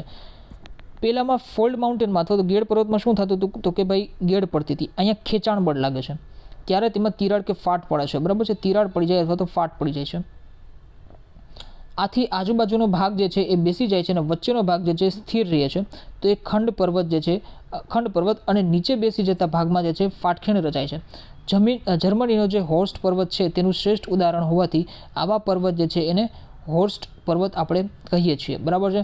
અને ખાસ કરીને ભારતમાં આવેલા નીલગિરી, સાતપુડા અથવા તો વિંધ્યાચલ પર્વત જે છે એને પણ ખંડ પર્વતના ઉદાહરણ આપણે કહી શકીએ છીએ. તો આ રીતે તમે જુઓ કે ખંડ પર્વત જે છે આપણે સમજવાની કોશિશ કરેલી અને આ જે વસ્તુ, બરાબર છે, જે ખંડ પર્વતની મેં તમને વાત કરેલી અને ભારતમાં આવેલા નીલગિરી, સાતપુડા એના તમારા લોકેશન તમારી એટલાસમાં જોવાના છે. તમે ગૂગલ મેપ પણ કરી શકો છો તો તમને ઇઝીલી ખબર જે છે એ પડી શકે. અહીંયા આપણે વાત કરીએ કે ભાઈ ભારતમાં આવેલા નીલગિરી બરાબર છે, સાતપુડા અને વિંધ્યાચલ પર્વતની વાત ખાસ કરીને કરવામાં આવેલી છે. તો વિંધ્યાચલ પર્વતની જો વાત કરું તો અહીંયા જે વચ્ચે જે એરિયા આવેલો છે બરાબર છે એ વિંધ્યાચલ પર્વત કહેવાય છે. અને નીલગિરી પર્વત જે છે એ સાઉથ ઇન્ડિયામાં આવેલો છે બરાબર છે. નીલગિરી પર્વત જે છે સાઉથ ઇન્ડિયામાં આવેલો છે અને સાતપુડા પર્વત જે છે ગુજરાતમાં આવેલો છે. તો એ વસ્તુ તમારે ખાસ યાદ રાખવાની છે તમારા એટલાસમાં, અને ખાસ કરીને ગૂગલ મેપમાં જે છે તમે સારી રીતે જોઈ શકો છો. તે ઉપરાંત ત્રીજા નંબરનો જે માઉન્ટેન છે, ત્રીજા નંબરનો જે પર્વત છે જ્વાળામુખી પર્વત, કે જે ખૂબ ઇઝી છે સમજવામાં કમ્પેરેટિવલી. ગેડ પર્વત અને ખંડ પર્વતની સાપેક્ષમાં જ્વાળામુખી પર્વત જે છે સમજવું ખૂબ જ ઇઝી છે. અહીંયા માત્ર ને માત્ર તમારે એક જ વસ્તુ યાદ રાખવાની છે, મગજમાં રાખવાની છે. જ્વાળામુખી કેવી રીતે ફાટે છે ને એ વસ્તુ અહીંયા નથી સમજવાની. અહીંયા સમજવાની છે જ્વાળામુખી ફાટવાથી પર્વત કેવી રીતે રચાય છે એ વસ્તુ તમારે સમજવાની છે. તો વોલ્કેનિક ઇરપ્શન જ્યારે થાય છે બરાબર છે, જ્વાળામુખી જે ફાટે છે બરાબર છે, તો એના કારણે લાવા જે છે એ બહાર નીકળે છે. લાવા શું છે એ આઈ થિંક આપણે લાસ્ટ લેક્ચરમાં ચર્ચા કરી ગયા, મેગ્મા વિશે મેં તમને સમજાવેલું હતું બરાબર છે. હવે માની લ્યો કે આ જે છે કોઈ જ્વાળામુખીનું મુખ છે બરાબર છે. ઓકે, જ્વાળામુખીનું મુખ છે બરાબર છે, અને નીચેથી જે છે આ વોલ્કેનિક જેને કહેવાય પાઇપ છે બરાબર છે. અહીંયાથી પૃથ્વીની નીચે એવી કોઈ પણ વસ્તુ થાય છે કે જેથી કરીને લાવા જે છે, અંદરનો જે ગરમ મેગ્મા છે, લાવા જે છે એ બહાર નીકળે છે, મેગ્મા બહાર નીકળે છે બરાબર છે. બહાર નીકળે છે તો એની બહાર નીકળશે તો એની આસપાસ જે છે ડિપોઝિટ થશે બરાબર છે. ઓકે, એની આસપાસ જે છે એ જમા થશે. હવે આ જે લાવા છે બરાબર છે બહાર નીકળશે એટલે સુકાવા માંડશે, ઠંડો પડવા માંડશે. અને એ ખાસ કરીને તમે જુઓ કે અહીંયા જેટલો પણ એરિયા છે ત્યાં બધે સુકાવા માંડશે. અને સુકાવાથી જે સ્ટ્રક્ચર બનશે એ સ્ટ્રક્ચરને, એ પર્વતનું સ્ટ્રક્ચર લઈ લેશે અને એને આપણે કહીશું કે જ્વાળામુખી પર્વત. એટલે કે તમારી ટેક્સ્ટમાં ફિગર પણ આપેલી છે, 11.4 જ્વાળામુખી પર્વત બરાબર છે. એમાં પણ તમે જોઈ શકો છો કે કઈ રીતે જ્વાળામુખી ફાટે છે અને એમાંથી જે લાવા નીકળે છે, મેગ્મા નીકળે છે, એ બધો બહાર પથરાઈ જાય છે બરાબર છે. પથરાવાથી એ ઠંડો પડશે એક સમય બાદ, અને ઠંડો પડશે એટલે ત્યાં ને ત્યાં ચોંટી જશે, અને એનાથી ખાસ કરીને જે પર્વતનું નિર્માણ થાય છે એ તમે જુઓ કે જ્વાળામુખી પર્વતનું નિર્માણ એને કહી શકાય. તો આ રીતે તમારી ટેક્સ્ટબુકમાં વાંચીએ કે ભાઈ જ્વાળામુખી ફાટતા પ્રસ્ફોટનથી બહાર ફેંકાતા પદાર્થો શંકુ આકારે જમા થતાં તે જ્વાળામુખી પર્વત બને છે. એક્ઝામ્પલની જો વાત કરીએ, ઉદાહરણની જો વાત કરીએ તો ઇટલીનો જે વિસુવિયસ છે, ઇક્વેડરનો કોટોપક્ષી જે છે, જાપાનનો ફ્યુજિયામા અને ભારતનો બેરન આઇલેન્ડ અથવા તો અંદમાનમાં તમે આવેલો છે. આનું સિચ્યુએશન લોકેશન તમે જોઈ લેજો તમારા એટલાસમાં. પાવાગઢ અને ગિરનાર જ્વાળામુખી પર્વતના ઉદાહરણો છે બરાબર છે. ગિરનાર જે છે એ પણ જ્વાળામુખી પર્વતના ઉદાહરણો છે. તે ઉપરાંત અવશિષ્ટ પર્વતોની જો આપણે વાત કરીએ બરાબર છે, અવશિષ્ટ પર્વતો આ પણ સમજવામાં થોડું ઇઝી છે બરાબર છે, અઘરો નથી. તમે જુઓ કે આપણે ઓલી વસ્તુ જોઈ ગયા કે ભાઈ કઈ વસ્તુને ઘસારો કોને કહેવાય, નિક્ષેપણ કોને કહેવાય, એ વસ્તુ આપણે જોઈ ગયા. તો મેં તમને ત્યાં સમજાવ્યું કે ભાઈ ઘસારો કયા એજન્ટ દ્વારા લાગે છે. હવે માની લો કે ઘસારો કોઈ પણ એક પર્વત છે બરાબર છે, આ પર્વત છે. હવે ઘસારા જેવા કુદરતી બળો જે છે એની સામે ટકી રહેતા શેષ ભાગોમાંથી જે બચે છે એને અવશિષ્ટ પર્વત બને છે. તમારી ટેક્સ્ટમાં ફિગર જુઓ 11.5 ચિત્ર તમે જુઓ તો કોઈ પણ પર્વત હોય એમાં સતત ઘસારો થાય, યુગોથી ઘસારો થતો રહે છે. હવે આ ઘસારો થતો રહે છે અને એનો જે ભાગ છે ઘણો બધો ઘસાઈને બીજી જગ્યાએ જાય છે બરાબર છે. અને તો તેમ છતાં પણ યુગોથી ઘસાતો જાય છે, તેમ છતાં પણ જે ભાગ બચેલો છે, જે ભાગ હજી સુધી અહીંયા ટકેલો છે, એ ભાગથી જે પર્વત જેવી રચના આપણને દેખાય છે એને કહીએ છીએ આપણે અવશિષ્ટ પર્વતો. ઓકે, અને આ જે ઘસાવાની મેં તમને વાત કરેલી, તો હજારો વર્ષથી પોચા ખડકો ઘસાઈને વહી જતા હોય છે, અને જે નક્કર ખડક બચે છે બરાબર છે, એમાંથી જે બનેલ ભૂમિ ભાગ જે છે એ ઊંચા ભૂમિખંડ તરીકે ટકી રહે છે, તેને જ આપણે અવશિષ્ટ પર્વત કહીએ છીએ. ભારતની જો આપણે વાત કરીએ તો અરવલ્લી પર્વત ઓલમોસ્ટ બધાને ખબર જ હશે. તો અરવલ્લી પર્વત ક્યાં આવેલો છે? તો અરવલ્લી પર્વત, તે ઉપરાંત નીલગિરી, તે ઉપરાંત પારસનાથ, રાજમહેલ અને પૂર્વ ઘાટ અવશિષ્ટ પર્વતના ઉદાહરણ છે. ભારતનું આપણે ચિત્ર જોઈએ, ભારતનો આપણે નકશો જોઈએ તો પશ્ચિમ ઘાટ હોય આ સાઈડ, પશ્ચિમ ઘાટ અને આ સાઈડ પૂર્વ ઘાટ. આ વસ્તુ આપણે ડિટેલમાં હાયર સ્ટાન્ડર્ડમાં આપણે જોવાના જ છીએ. તો આ એમ કહે છે કે ભાઈ પૂર્વ ઘાટ જે છે બરાબર છે, આ સાઈડ જે ભારતના આ ભાગમાં જે પર્વતોની આખી શૃંખલા આવેલી છે, જેમ હિમાલય શૃંખલા છે એ જ રીતે પૂર્વ ઘાટ અને પશ્ચિમ ઘાટની એક શૃંખલા છે. તો એમ કહે છે કે ભાઈ આ જે પૂર્વ ઘાટ છે એ પણ તમે જુઓ ક્યાંક ને ક્યાંક અવશિષ્ટ પર્વતોનો ઉદાહરણ છે. એનું રીઝન છે કે ભાઈ આ જે પૂર્વ ઘાટ છે બરાબર છે, આ પૂર્વ ઘાટ જે છે એમાં ઘણી બધી નદીઓ જે છે બંગાળની ખાડીમાં એનું પાણી જે છે વહે છે. ઓકે, અને ખાસ કરીને આ જે એરિયા છે આખો, ત્યાં વાવાઝોડા પણ કમ્પેરેટિવલી સાપેક્ષમાં આની સાપેક્ષમાં જે છે એ વાવાઝોડા જે છે અહીંયા વધારે આવે છે. વાવાઝોડા કયો, સાયક્લોન કયો, બરાબર છે, તે ઉપરાંત ચક્રવાત કયો, કોઈ પણ તમે એને કયો, તો એ બધી વસ્તુ આ સાઈડમાં વધારે આવે છે અને એના લીધે તમે જુઓ કે પૂર્વ ઘાટના જે પર્વતો છે એ તૂટેલા છે, બરાબર છે. ઓલમોસ્ટ તમે જુઓ પૂર્વ ઘાટની જે શૃંખલા છે એ તૂટેલી છે, વચ્ચે તૂટક છે. એ આપણે પૂર્વ ઘાટ જ્યારે ભણશું ત્યારે આપણે ડિટેલમાં એ વસ્તુ જોશું. તો એ રીતે તમારે વસ્તુને જે છે યાદ રાખવાનું છે. તે ઉપરાંત અહીંયા આપણે વાત કરીએ કે ભાઈ પર્વતો જે છે એનું મહત્ત્વ. તો પર્વતોના મહત્ત્વની જો આપણે વાત કરીએ તો ખૂબ સારું એવું મહત્ત્વ કહી શકાય, કેમ કે પર્વતો જે છે કોઈ પણ દેશ અથવા તો પ્રદેશ જે છે એની સીમા કુદરતી સીમા જેને કહી શકાય, બરાબર છે, નેચરલ બોર્ડર જેને કહી શકાય એ હોઈ શકે. ભારતની જો આપણે વાત કરીએ તો આ વસ્તુ પોલિટિકલ બોર્ડર સાથે સંબંધિત નથી, બરાબર છે. એટલે કોઈ પણ વ્યક્તિ એવું ના વિચારે કે ભાઈ પોલિટિકલ અથવા તો રાજનીતિક બોર્ડરની વાત કરવામાં આવેલી છે. નેચરલ બોર્ડરની વાત કરવામાં આવેલી છે. કઈ રીતે? સપોઝ કે ભારત છે, એક એક્ઝામ્પલ દ્વારા તમને સમજાવું. સપોઝ કે ભારત છે, બરાબર છે, ભારતમાં આજે આખી હિમાલય રેન્જ આવેલી છે, હિમાલય પર્વતમાળા આવેલી છે. તો આ હિમાલય પર્વતમાળા કોઈ માણસે નથી બનાવેલી, બરાબર છે, કે ભાઈ ખબર હોય કે ભાઈ આ હિમાલય પર્વતમાળા જે છે એ સાઇબિરિયાથી આવતા જે ઠંડા પવનો જે છે એનાથી ભારતનું રક્ષણ કરશે. ના, એવું નથી. આ પર્વતમાળા કુદરતે આપેલી છે અને કુદરતી દિવાલ સમાન છે કે જેથી કરીને શું કરશે કે ભાઈ આ સાઇબિરિયા જે છે આ ખૂબ મોટો કોન્સેપ્ટ છે, બટ અહીંયા તમને એકદમ ટૂંકમાં તમને કહું કે ભાઈ આ જે આ જે રશિયાવાળો ઉપર જે પાર્ટ છે, બરાબર છે, એશિયા ખંડમાં રશિયાનું લોકેશન તમને બધાને ખબર હશે. રશિયા જે છે ખૂબ જ ઠંડો દેશ કહી શકાય અને આ રશિયા જે છે એના રણમાં તમે જુઓ કે ખૂબ, કેમ કે ત્યાં ઠંડુ રણ છે અને ત્યાંથી જે છે ખૂબ જ ઠંડી હવાઓ જનરેટ થઈ અને ભારત તરફ આવતી હોય છે, ચીન અને ભારત તરફ. પણ વસ્તુ એવી રીતે બને છે કે ભારત જે છે એને કુદરતી રીતે હિમાલય આપેલો છે ભગવાને. એટલે હિમાલય આપેલો છે એટલે શું થાય છે કે ભાઈ એના ઠંડા જે પવનો છે એ હિમાલયથી ટકરાઈ અને પાછા વળે છે. એટલે ભારતના આ વિસ્તારમાં જે છે આવી શકતા નથી. આના લીધે બે ફાયદા થાય છે. એક ફાયદો એ કે હિમાલય જે છે એ ખૂબ જ ઠંડો રહે છે અને ભારતને જે છે ઠંડીથી રક્ષણ કરે છે. અને બીજી વસ્તુ એ કે હિમાલય જે છે એ ઠંડો રહે છે એટલે જે કુદરતી જેને કહી શકાય કે એક રક્ષણ સ્વરૂપે આપણને ભારતનું જે છે એ રક્ષણ કરે છે. અને ખાસ કરીને ઘણા બધા ગ્લેશિયર જે છે એ હિમાલયમાં રચાય છે. એટલે તમે જુઓ કે ગંગા નદી નીકળે છે તો એ પણ હિમાલયમાંથી, સિંધુ નદી નીકળે છે એ પણ હિમાલયમાંથી, બ્રહ્મપુત્ર નદી નીકળે છે એ પણ હિમાલયમાંથી. તો ઘણા બધા ગ્લેશિયરની રચના થાય છે અને સતત હિમાલય જે છે એને ગરમ નથી થવા દેતું, બરાબર છે. એટલે કોઈ પણ નદી ભારતમાં જે વહે છે, ગંગા છે, બ્રહ્મપુત્ર છે, સિંધુ છે, આ તમામ નદીઓ જે છે એ પણ ભારતમાં 12 માસ વહે છે આના લીધે, બરાબર છે. આમ તો જોવા જાવ તો તમે આ ગ્લેશિયર જે છે નથી પીગળતા એની પાછળનું બીજું પણ ઘણું બધું રીઝન છે. અને આ ગંગા નદી જે છે એ ગંગા, બ્રહ્મપુત્ર અથવા તો સિંધુ નદી, એ તમામ નદીઓ 12 માસ વહેતી નદીઓ છે. એના પાછળના ઘણા બધા ફેક્ટર્સ કામ કરતા હોય છે. બટ એમાંનું એક ફેક્ટર મેં તમને કીધું કેમ કે આ વાત સમજાવવાની હતી એટલા માટે મેં તમને આ કહી દીધું. તો બીજી વસ્તુ બીજો ફાયદો શું મેં તમને કહેવાનો હતો, બીજો ફાયદો શું તો કે ભાઈ હિમાલયની પર્વતમાળા છે એના લીધે ભેજવાળા પવનો જે છે એ રોકી રાખે છે.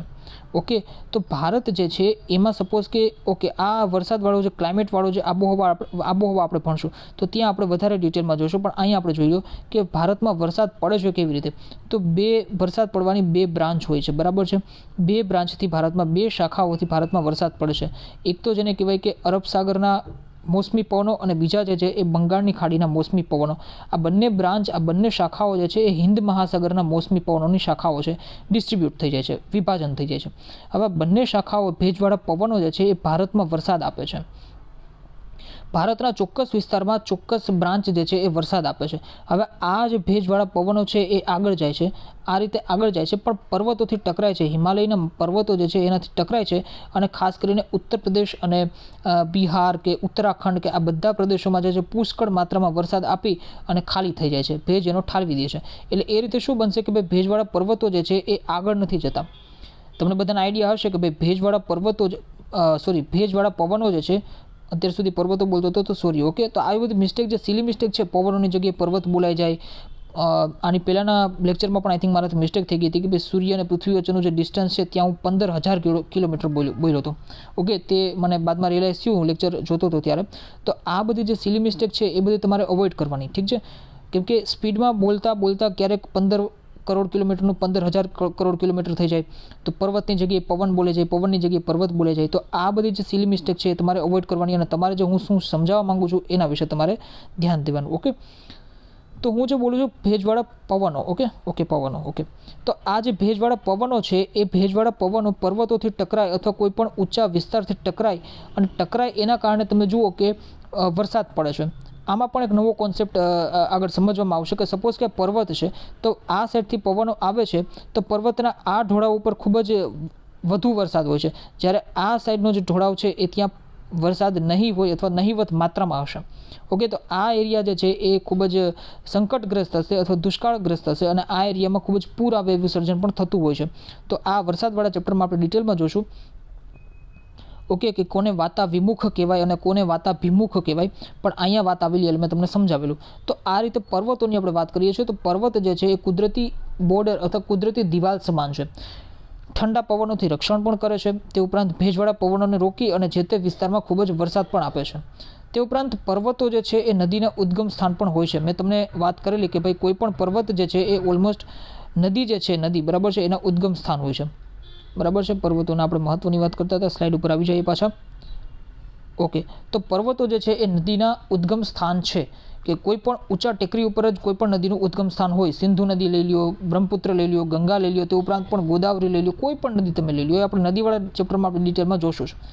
તેમાંથી નીકળતી નદીઓ દ્વારા ફળદ્રુપ મેદાનોનું નિર્માણ પણ થાય છે. મેં તમને કીધું એમ કે ભાઈ ઘસારણ અને એરોઝન અને ડિપોઝિશન, બરાબર છે, બે ટર્મ છે. આ બે ટર્મ મેં તમને સારી રીતે સમજાવી કે કઈ રીતે જે છે પર્વતોમાંથી કાંપ ને બધી વસ્તુ, રેતી કાંકરા માટે બધી વસ્તુ જે છે લઈ અને ફળદ્રુપ નીચે જ્યારે નદી શાંત થઈ જાય ત્યારે જે છે ફળદ્રુપ મેદાનોની રચના થતી હોય છે. અને ખાસ કરીને તમે જુઓ કે ઉત્તર ભારતનો જે મેદાની પ્રદેશ છે એ આના લીધે જ પર્વતોમાંથી નીકળતી નદીઓના લીધે જે છે એ ફળદ્રુપ બનેલો છે. એ વસ્તુ પણ આપણે હાયર સ્ટાન્ડર્ડમાં ડિટેલમાં જોવાના છીએ. તે ઉપરાંત વધુ વરસાદવાળા ઊંચા હિમાચ્છાદિત પ્રદેશમાંથી બારમાસ વહેતી નદીઓ જળભંડારનું પણ કામ કરે છે. ભાઈ આપણને ખબર છે કે ભાઈ હિમાલયમાં જે નદીઓ રહેલી છે તો એ જેને કહી શકાય કે એક રીતે તમે જો કે સ્ટોર હાઉસ છે, પાણીનું સ્ટોર હાઉસ છે, બરાબર છે. ત્યાં કોઈ દિવસ નદી સુકાતી જ નથી. રીઝન પણ આપણને બધાને આઈડિયા છે જ હવે કે કઈ રીતે નથી સુકાતી, તો જળભંડારનું પણ કામ કરે છે. અને આ જ વસ્તુ તમે જુઓ કે જળ વિદ્યુત ઉત્પન્ન કરવા માટે પણ આ વસ્તુ ખૂબ જ અગત્યની છે. ઇલેક્ટ્રિસિટી, હાઇડ્રો ઇલેક્ટ્રિસિટી ખાસ કરીને તમારે જનરેટ કરવી છે તો એના માટે આ પાણી જે છે એ ખૂબ જ ઇમ્પોર્ટન્ટ છે. ને પર્વત ઉપરથી પાણી જે છે પડે છે, ફૂલ ફોર્સથી પડે છે, બરાબર છે. તો એના લીધે ઇલેક્ટ્રિસિટી જનરેટ થાય છે. આ વસ્તુ ખૂબ ડિટેલમાં જે છે એ સાયન્સમાં તમે ભણશો કે કઈ રીતે હાઇડ્રો ઇલેક્ટ્રિસિટી જનરેટ થાય. પણ આ વાત નીકળી એટલે સપોઝ કે આ પર્વત છે અને પર્વતમાંથી જે નદીનું પાણી વહે છે ખૂબ ફોર્સથી વહેતું હોય છે અને અહીંયા તમે ટર્બાઇન ફિટ કરી દો. ઓકે, આ ખૂબ જ નાના લેવલથી હું તમને માઇક્રો લેવલથી સમજાવું છું, બટ આ ખૂબ લાંબી પ્રોસેસ હોય છે. બટ એક સમજવા માટે ઓકે કે સપોઝ કે નદીનું પાણી ફૂલ ફોર્સથી જે છે આવે છે અને ટર્બાઇન ફરે છે, ટર્બાઇનની સાથે તમે જનરેટર કનેક્ટ કરી દો. ઓકે, તો આના લીધે ઇલેક્ટ્રિસિટી જનરેટ થાય, એને કહેવાય કે હાઇડ્રો ઇલેક્ટ્રિસિટી. આ તમે બેસિક ફિઝિક્સ અથવા સાયન્સમાં તમે આના કોન્સેપ્ટ વિશે તમે ઊંડાણપૂર્વક જે છે ડીપલી એનાલિસિસ કરશો અને સમજશો. અને ખાસ કરીને જે લોકો ઇલેક્ટ્રિકલ એન્જિનિયર છે એ લોકોને વધારે આઈડિયા હશે કે આ રીતે કઈ રીતે હાઇડ્રો ઇલેક્ટ્રિસિટી જનરેટ થાય છે. ઓકે, તે ઉપરાંત પર્વતો જે છે જંગલ સંપત્તિ, ખનિજ સંપત્તિ અને પ્રાણી સંપત્તિના પણ ભંડાર છે. તમે જુઓ પર્વતો હોય તો પર્વત જે છે એની આસપાસ જંગલો હોય જ. ગિરનાર તમે જુઓ તો એની આસપાસ જંગલ છે. હિમાલય તમે જુઓ વિશાળ માત્રામાં જંગલ છે, વન છે, બરાબર છે. એટલે પર્વત જે છે એની આસપાસ જંગલ સંપત્તિ હોય અને ખાસ કરીને ખનિજ સંપત્તિ પણ હોય. પર્વતો જે છે એ ખનિજના પણ અખૂટ ભંડાર તરીકે કહી શકાય. અખૂટ તો ના કહી શકાય પણ હા સારા એવા ભંડાર તરીકે કહી શકાય. તે ઉપરાંત પ્રાણી સંપત્તિ પણ હોવાની, પર્વતો હોય ત્યાં પ્રાણી સંપત્તિ તો હોવાની જ. તે ઉપરાંત તમે જુઓ કે ટુરિઝમ ઇન્ડસ્ટ્રીની આપણે વાત કરીએ, પ્રવાસન ઉદ્યોગની, તે ઉપરાંત ચલચિત્ર ઉદ્યોગની અને પર્વતારોહક માટે પણ પર્વતો જે છે આશીર્વાદરૂપ છે. તમે જુઓ કે કોઈ પણ મોટું હિલ સ્ટેશન હોય તો તમે ત્યાં સારી રીતે ઇકોનોમિક એક્ટિવિટી કરીને સારી રીતે તમે કમાઈ શકો છો. ત્યાં મોટા રિસોર્ટ ખોલી શકો છો, તે ઉપરાંત હોટેલ મોટેલ ખોલી શકો છો. એ વસ્તુ અલગ છે કે બધી વસ્તુ જે છે એ અંતે તો માણસને જે છે નુકસાનકારક જ છે. ખાસ કરીને તમે કેદારનાથની ત્રાસદી વિશે, તમે કેદારનાથ ટ્રેજેડી વિશે તમે બધાએ આઈડિયા હશે તમને બધાને કે વધુ પડતું આર્થિક. અચ્છા, આપણે લાસ્ટ લેક્ચરમાં પણ જોઈ ગયા. ઓકે, મૃદાવરણવાળા ચેપ્ટરમાં પણ આપણે જોઈ ગયા મૃદાવરણ, વાતાવરણ, બધા આપણે ડોમેનની અલગ અલગ વાત કરેલી હતી. ત્યાં આપણે જોઈ ગયા કે માનવ પ્રવૃત્તિઓને લીધે કઈ રીતે નુકસાન થાય છે. તો આ બધી વસ્તુ ઠીક છે કે ભાઈ પ્રવાસન ઉદ્યોગ, ચલચિત્ર ઉદ્યોગ અને પર્વતારોહક એ બધી વસ્તુ બરાબર છે, પણ એ વસ્તુ એક લિમિટમાં જ બરાબર છે. વધુ પડતું જો ઇકોનોમિક તમે બેનિફિટ તમે જોવા જાઓ અને ખાસ કરીને મેક્સિમમ રિસોર્સિસનો ઉપયોગ કરો ઓકે, કોઈ પણ મેનેજમેન્ટનો સ્ટુડન્ટ હોય, MBA ભણેલો સ્ટુડન્ટ હોય, એને આપણે પૂછીએ તો એનો એક જ આન્સર હોય કે ભાઈ રિસોર્સિસ જે છે એનો મેક્સિમમ યુઝ. બટ હવે તમે જો ટ્રેન્ડ બદલાય છે, રિસોર્સિસનો મેક્સિમમ યુઝ નહીં, રિસોર્સિસના મેક્સિમમ યુઝ સાથે એન્વાયરમેન્ટ અથવા તો તમારું જે નેચર છે એને પણ કન્ઝર્વ કરવું, એ એક મેનેજર અથવા તો જેને કહી શકાય કે મેનેજમેન્ટનો પાર્ટ હોવો જોઈએ, કોન્સેપ્ટ હોવો જોઈએ. આ વસ્તુ આઈ થિંક તમને કોઈ નહીં કહે, બટ એ વસ્તુ રિયાલિટી છે, ગ્રાઉન્ડ રિયાલિટી આ જ છે. ઓકે, કે રિસોર્સિસનો મેક્સિમમ યુઝ એ વસ્તુ તો બરાબર છે, મેનેજરનું કામ છે, અથવા તો જે મેનેજમેન્ટ કરે છે, સ્ટડી કરે છે એનું કામ છે. બટ જે રિસોર્સિસ છે એના મેક્સિમમ યુઝની સાથે નેચર અથવા તો જેને કહી શકાય કે એટમોસ્ફિયર અથવા તો જેને કહી શકાય કે આપણું અર્થ, એનું કન્ઝર્વેશન કરવું, એનું સંરક્ષણ કરવું, એ પણ એનો એક એઇમ હોવો જોઈએ. બરાબર છે. તો અને બીજી આપણે પર્વતોના મહત્ત્વની વાત કરતા હતા કે ભાઈ વિશ્વની જે છે કુલ વસ્તીના 10મા ભાગની વસ્તી માટે રહેઠાણનું સ્થાન છે. આ વસ્તુ તમે 11th-12thમાં જ્યારે તમે જિયોગ્રાફી સ્ટડી કરશો ત્યારે તમને વધારે ડિટેલમાં ખબર પડશે કે ભાઈ અલગ અલગ જે આખું વર્લ્ડ છે એમાં અલગ અલગ પોપ્યુલેશન વાઇઝ કેવી રીતે ક્યાં જે છે વસ્તીનું જે છે દબાણ વધારે છે, ડેન્સિટી વધારે છે, એ બધી વસ્તુ તમને આઈડિયા આવશે. પર્વતોની જો આપણે વાત કરીએ તો પર્વતો જે છે એ રહેઠાણનું કામ આપે છે, બટ ઓછા લોકો, ત્યાં ડેન્સ પોપ્યુલેશન નથી હોતી. સૌથી વધારે માત્રામાં પોપ્યુલેશન અથવા તો વસ્તી જે છે એ મેદાની વિસ્તારમાં તમને જોવા મળશે. મેદાનના મહત્ત્વની આપણે વાત કરશું ત્યારે હું તમને કહીશ કે ભાઈ મેદાની વિસ્તારમાં વસ્તી જે છે એ વધારે હોવાનું રીઝન શું છે.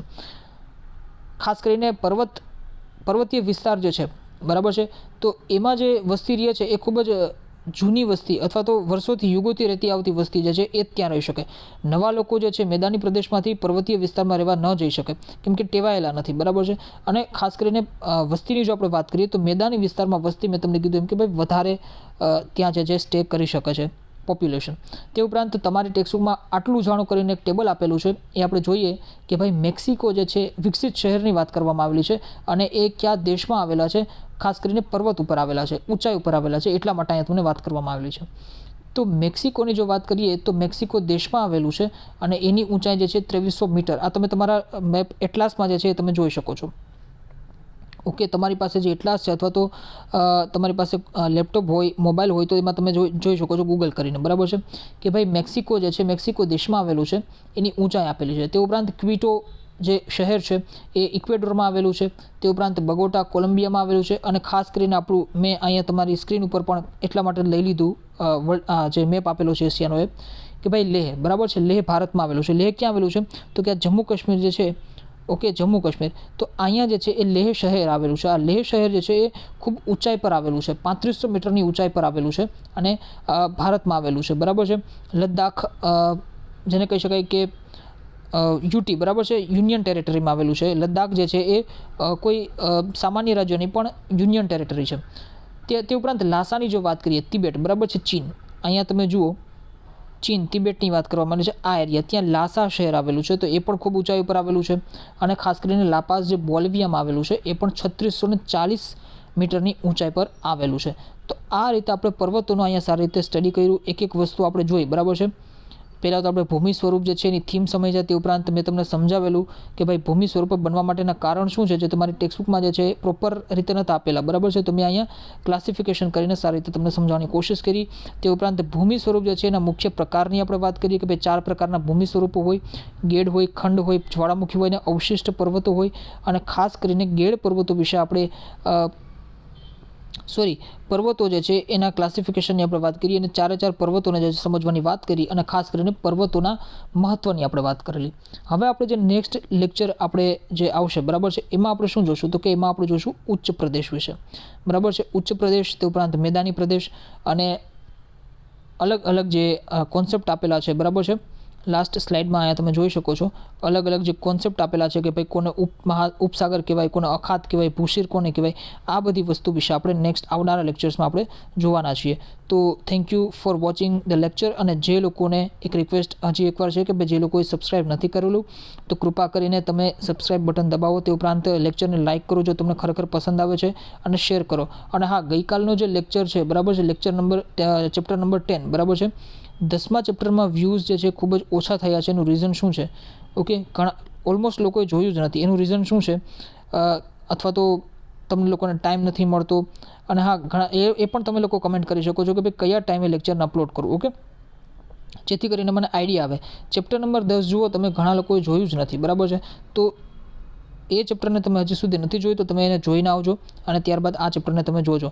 અને ખાસ કરીને લેક્ચરને જે છે લાઇક કરવાનું રાખો, શેર કરવાનું રાખો અને સબસ્ક્રાઈબ કરવાનું રાખો. Stay connected with me. Thank you so much.